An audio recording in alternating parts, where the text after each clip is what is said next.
Assalamualaikum warahmatullahi wabarakatuh. Om Swastiastu, Namo Buddhaya, Salam Kebajikan. Di sini saya Nala Davina Azara, NRP 5017241001, akan menjelaskan mengenai bagaimana alur saya dalam mengerjakan tugas pertama Kapsel, Kapita Selekta dari Bapak Dharma Arung Labi. Baik, sebentar saya izin untuk share screen langsung.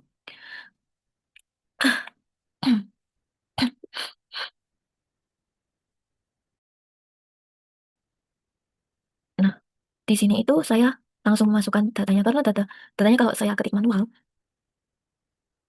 itu videonya durasinya akan panjang. Jadi saya izin untuk sudah mengetik terlebih dahulu data yang saya gunakan. Nah, base dari data ini itu saya ambil dari eh sebentar, salah. Ya. Saya ambil dari data ini.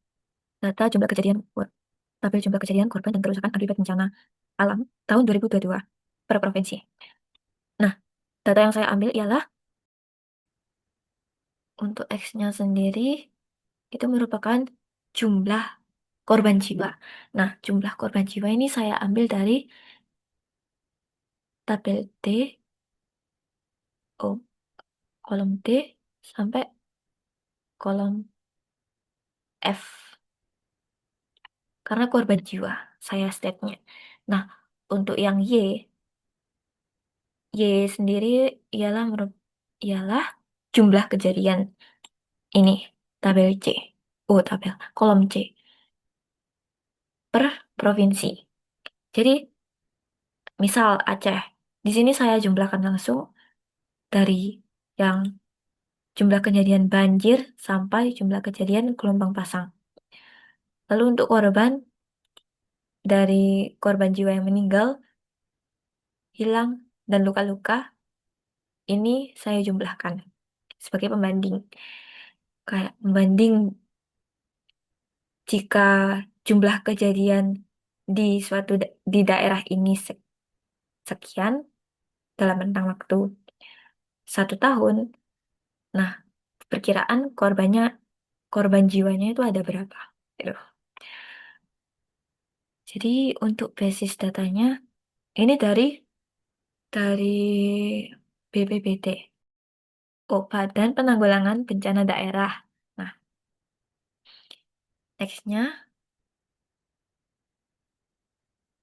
akan saya lanjut dengan melakukan, sebentar, saya izin menjelaskan terlebih dahulu. Kan di sini ada kayak gap yang lumayan besar ya. Misal ini jumlah korban jiwa 01 itu masih di bawah 100 lah ya. Nah, tapi yang di baris 2 ini, jumlah korban jiwanya 495 dalam jumlah kejadian 78. Ini kan gapnya masih besar. Apalagi ini, di baris 11 itu ada jumlah korban jiwa 8.570 dengan kejadian 825.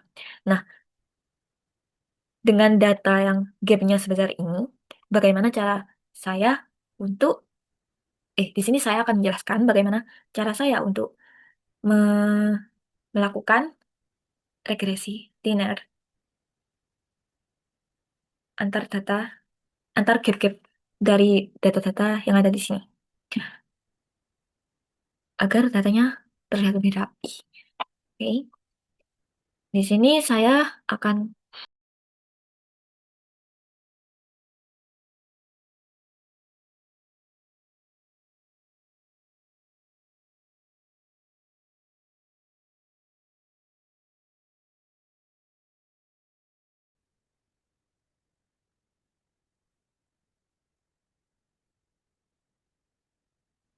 di sini langsung tegaskan aja. Nah,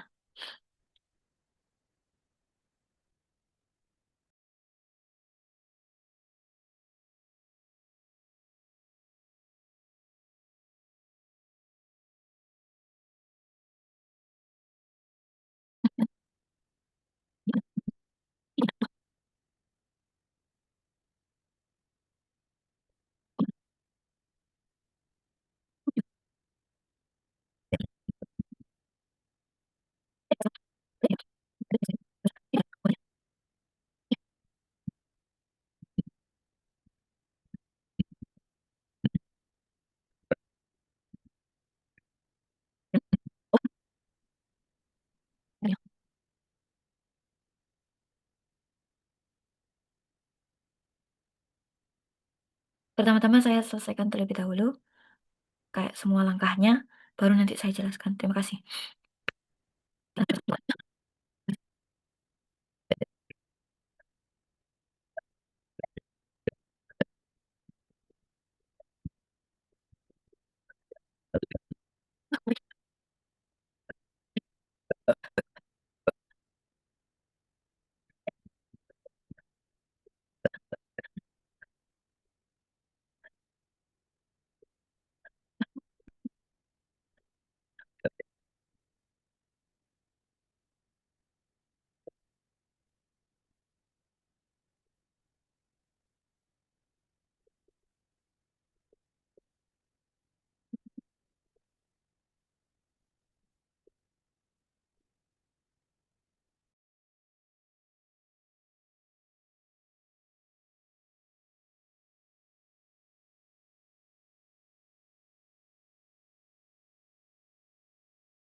Ya,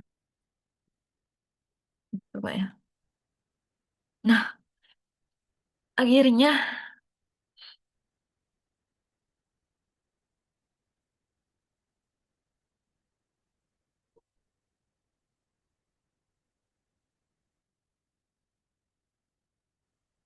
nah, izinkan saya untuk menjelaskan kenapa seperti ini. Nah, untuk datasetnya itu memakai seperti yang saya jelaskan tadi. Lalu dilanjut, mohon maaf. Lalu dilanjut dengan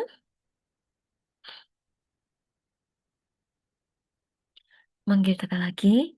Sebenarnya bisa langsung. Cuma tadi sebelum sebelum saya merekam, saya akan melakukan trial and error. Nah, pada saat hanya saya langsung memanggil dari sini ya, dari sini sampai sini, itu hasilnya kayak apa ya? Kayak nggak keluar gini gitu, nggak keluar sebelum sebelum dirapikan datanya itu gimana. Nah, jadinya ini dipanggil lagi, import address lagi, matplotlib lagi, PetroDF lagi, dipanggil ulang. Terus kode ini tuh tujuannya untuk menganalisis hubungan antara dua variabel. Seperti yang saya bilang sebelumnya, yaitu jumlah korban jiwa sebagai variabel bebasnya, lalu jumlah kejadian sebagai variabel terikatnya atau Y. Ini pakai pendekatan regresi linear. Dan karena data di sini memiliki rentang atau gap yang sangat lebar, di sini kan ada, nah ini, baris ke-11 ada 8570. Untuk korban jiwanya 825. Jadinya, di sini saya menggunakan skala log logaritmik. Yang di sini tuh PLT scale, ah, PLT X scale, PT Y scale, itu pakai log. Hmm. Tujuannya tuh buat normalin perbedaan skala agar pola dari data itu lebih terlihat dan mengurangi efek outlier yang ekstrim. Ini tuh sebenarnya ada kan outlier yang ekstrim. Nah, ini diperkecil, di fit in.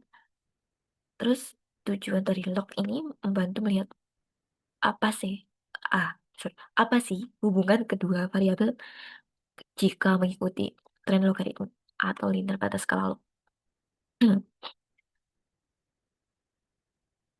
Terus output yang dicapai dari kode pertama ini, sorry, output yang dicapai itu scatter plot atau bentar, scatter plot itu ini titik biru-birunya atau data kita. Terus garis merah, garis linear regression sama sumbu logaritmiknya sih. Nah, next ke bagian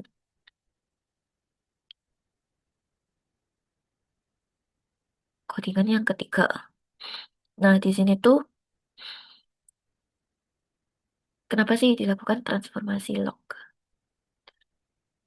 Ini tuh eh, kalau kita hanya mengubah sumbu menjadi log di plot, model regresinya itu tetap linear di ruang aslinya x besar, koma y yang saya pakai di sini.